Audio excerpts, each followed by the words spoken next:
9वां chapter Dronacharya. आचार्य द्रोण महर्षि भरद्वाज के पुत्र थे। इम्पॉर्टेंट पॉइंट है कि वो जो द्रोण थे महर्षि भरद्वाज के पुत्र थे। पांचाल नरेश के पुत्र द्रुपद भी द्रोण के साथ ही भरद्वाज आश्रम में शिक्षा पा रहा। हाँ, तो जो द्रुपद थे जो कि पांचाल नरेश के पुत्र थे वो भी द्रोणी के साथ शिक्षा पा रहे। दोनों में गहरी मित्रता थी। कभी कभी राजकुमार द्रुपद उत्साह में आकर द्रोण से यह तक कह देता था कि जब मैं कह देता था कि पांचाल देश का राजा बन जाने पर मैं आधा राज्य तुम्हें दे दूंगा। दोनों में काफ़ी गहरे दोस्त थे। तो बच्चे ऐसे फ्लो में कह देते थे कि जब मैं राजा बनूंगा तुम्हें भी पांचाल नरेश का अपना आधा राज्य दे दूंगा। शिक्षा समाप्त होने पर द्रोणाचार्य ने कृपाचार्य की बहन से ब्याह कर लिया। उनसे उनका पुत्र हुआ जिसका नाम उन्होंने अश्वत्थामा रखा। ये पॉइंट है कि उनके पुत्र का क्या नाम था और उसके पापा का क्या नाम था वगैरह। द्रोण अपनी पत्नी और पुत्र को बड़ा प्रेम करता थे।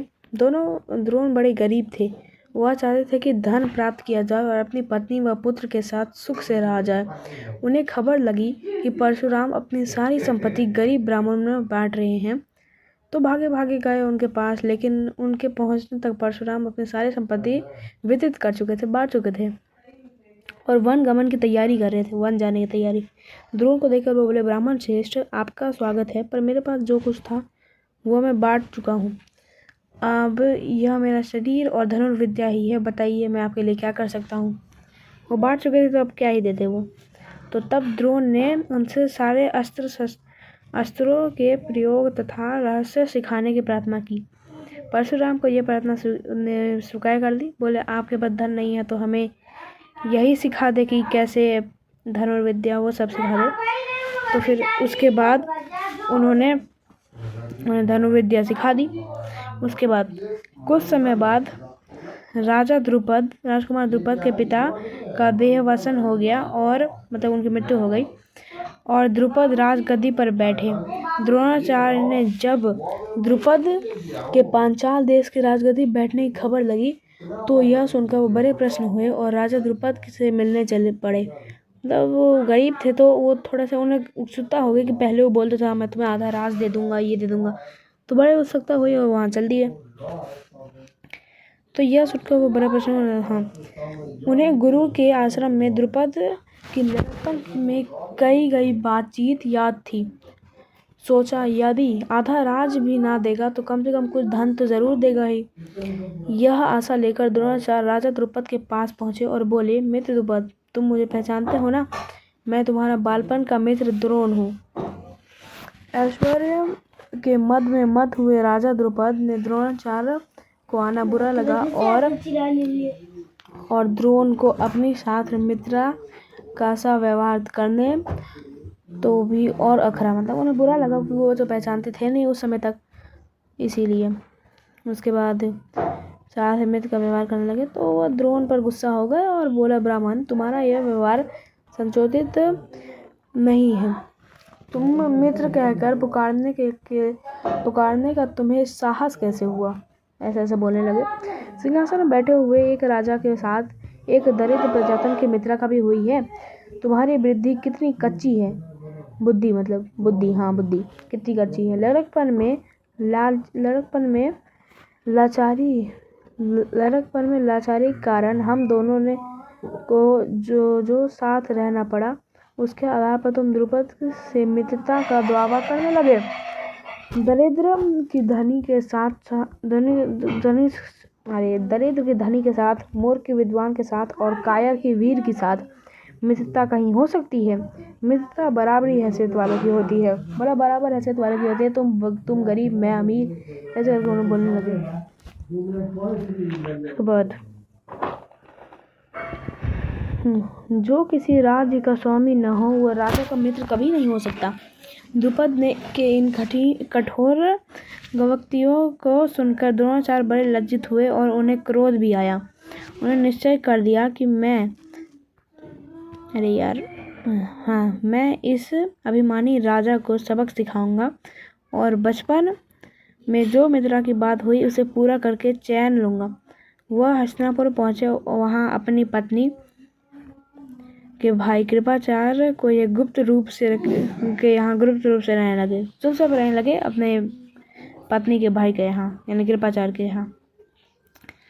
एक रोज हस्तिनापुर के राजकुमार नगर में बाहर कहीं गेंद खेल रहे थे कि इतने में उनकी गेंद कुएं में जा गिरी। युधिष्ठिर उनके निकालने का प्रयत्न करने लगे तो उनकी अंगूठी भी कुएं में गिर गई। सभी राजकुमार कुएं में चारों ओर झांक झांक कर देखने लगे, पर उसे निकलने का उपाय उनको नहीं सूझता था। तो उनके कुएं में अंगूठी भी गिर गई, बॉल भी गिर गई। इसके बाद एक कृष्ण वर्ण का ब्राह्मण मुस्कुराता हुआ यह सब चुपचाप देख रहा था। राजकुमारों को उसका पता नहीं था। राजकुमारों को अचरज में डालता हुआ बोला, राजकुमारों बोलो, मैं गेंद निकाल दूं तो तुम मुझे क्या दोगे? बोला, अगर मैं निकाल दूंगा तो मुझे क्या दोगे? ब्राह्मण श्रेष्ठ, आप गेंद निकाल देंगे तो कृपाचार्य के घर आपकी बढ़िया दावत करेंगे, आपको खाना देंगे कृपाचार्य के यहाँ। युधिष्ठिर ने हंसते हुए कहा। जब द्रोणाचार्य ने पास में पड़ी हुई सीख उठा ली और पानी में सीख में फेंका, सीख गेंद में जाकर लगी और तीर इस तरह कई सीखों में फट गया। मतलब सीखों की मदद से उन्होंने गेंद को बाहर निकाल दिया। जब आखिरी सीख का सिरा कुएं से बाहर तक पहुंच गया तो द्रोणाचार्य ने उसे पकड़ खींच लिया और गेंद निकल आई। सब राजकुमार आश्चर्य से करतब देख रहे थे। उन्होंने ब्राह्मण से विनती की कि युधिष्ठिर की अंगूठी भी निकाल दीजिए। अब जब एक चीज निकल के दूसरी चीज भी निकाल ही देते हैं हाथों हाथ, तो उन्होंने बोला निकाल दीजिए। द्रोण ने तुरंत धनुष चलाया और कुएं में तीर मारा। पल भर में बाण अंगूठी को अपने नोक में लिए हुए ऊपर आ गया। द्रोणाचार्य ने अंगूठी युधिष्ठिर को दे दी। यह चमत्कार देखकर राजकुमारों को और भी ज्यादा अचरज हुआ। उन्होंने द्रोण के आगे आदर पूर्वक सिर नवाया और हाथ जोड़कर बोले, महाराज, मतलब सब ऐसा कोई करतब दिखाएगा कोई भी शौक हो जाएगा। सिर नवाया मतलब थोड़ा प्रणाम किया और बोले, महाराज, हमारा प्रणाम स्वीकार कीजिए और हमें अपना परिचय दीजिए कि आप कौन हैं, हम आपकी क्या सेवा कर सकते हैं, हमें आज्ञा दीजिए। द्रोण ने कहा, राजकुमारों, यह सारी घटना सुनकर पितामह भीष्म से ही मेरा परिचय प्राप्त कर लेना। मतलब उन्हें विश्वास था कि पितामह भीष्म को पहचान लेंगे। राजकुमारों ने जाकर पितामह भीष्म को सारी बात सुनाई तो भीष्म तार गए कि हो ना हो वे सुप्रसिद्ध आचार्य द्रोण ही होंगे। यह सोचकर उन्हें निश्चय कर दिया कि अब से राजकुमारों की अस्त्र विद्या की द्रोणाचार्य के ही हाथों पूरी करवाई जाए। तब वो बहुत अच्छे तीर चलाते थे, तो उन्होंने अब उसे टीचर का जॉब दे दिया ताकि वो अस्त्र सिखा सकें। बड़े सम्मान से उन्होंने द्रोण का स्वागत किया और राजकुमारों को आदेश दिया कि वे गुरु द्रोण की धनुर्विद्या सीखा करें। कुछ समय बाद जब राजकुमारों की शिक्षा पूरी हो गई तो द्रोणाचार्य ने उनसे गुरु दक्षिणा के रूप में पांचाल राज द्रुपद के कैद में लाने के लिए कहा। तो जब पूरी हो जाती गुरु दक्षिणा, मतलब आज जो हम लोग फीस कहते हैं, तो वही मांगी और बोला पांचाल राज के जो द्रुपद हैं उन्हें कैद में लाया जाए। कहा उनके अनुसार पहले दुर्योधन और कर्ण ने द्रुपद के राज पर धावा बोल दिया, पर पराक्रमी द्रुपद के आगे वे ना ठहर सके। सोचो इतना बड़ा, हार कर वापस आ गए। तब द्रोण ने अर्जुन को भेजा। अर्जुन ने पांचाल नरेश की सेना को तहस नहस कर दिया और राजा द्रुपद को उनके मंत्री सहित कैद करके आश्चर्य के सामने ला खड़ा किया। द्रोणाचार्य ने मुस्कुराते हुए द्रुपद से कहा, हे वीर, डरो नहीं, किसी प्रकार की विपत्ति की आशंका मत करो। लड़कपन में हमारी मित्रता थी, साथ साथ खेले कूदे उठे बैठे। बाद में जब तुम राजा बन गए तो ऐश्वर्य के मद में आकर तुम मुझे भूल गए और मेरा अपमान किया। पिछली बात बता रहा है। तो उसके बाद तुमने कहा था कि राजा के साथ मित्रता कर सकता है,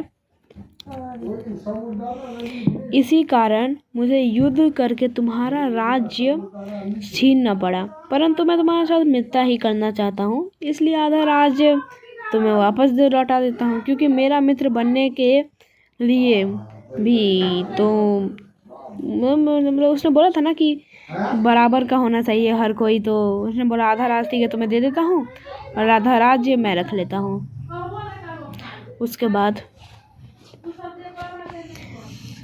हाँ, तो मित्रता तो बराबरी की हैसियत वालों में ही हो सकती है। द्रोणाचार्य ने इसे अपने अपमान का काफ़ी बदला समझा और उन्होंने द्रुपद को बड़े सम्मान के साथ विदा किया। इस प्रकार राजा द्रुपद का गर्व चूर हो गया, घमंड टूट गया। लेकिन बदले से घृणा दूर नहीं होती, मतलब बदले से घृणा थोड़ी दूर होती है।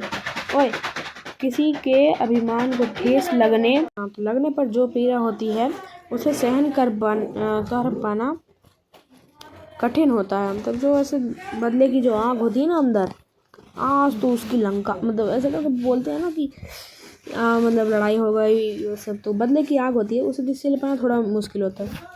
द्रोण ने बदला लेने की भावना द्रुपद से के जीवन का लक्ष्य बना गया। तो द्रुपद के लक्ष्य बन गया कि द्रोण से बदला लेंगे।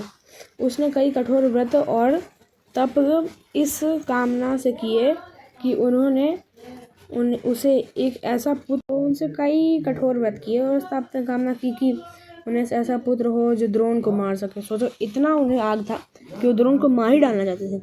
साथ ही एक ऐसी कन्या हो जो अर्जुन को ब्याही कर सके। मतलब एक तो चाहिए था कि वो द्रोण को मार सके ऐसा पुत्र, और उसकी बहन एक ऐसी कन्या चाहिए थी जो अर्जुन से विवाह कर सके। पसंद आ गया होगा, राज अकेले उन्हें हरा दिया। तो आखिर उसकी कामना पूरी हुई। उसे धृष्टद्युम्न नामक एक पुत्र हुआ और द्रौपदी नाम की एक कन्या, यानी धृष्टद्युम्न और द्रौपदी दोनों भाई बहन। आगे चलकर कुरुक्षेत्र की रणभूमि में अजय द्रोणाचार्य इसी धृष्टद्युम्न के हाथों मारे गए। यार गलत नहीं हो गया, लेकिन चलो ठीक, हमें क्या। तो यही हमारा चैप्टर समाप्त होता है, बहुत बड़ा चैप्टर था। तो धन्यवाद।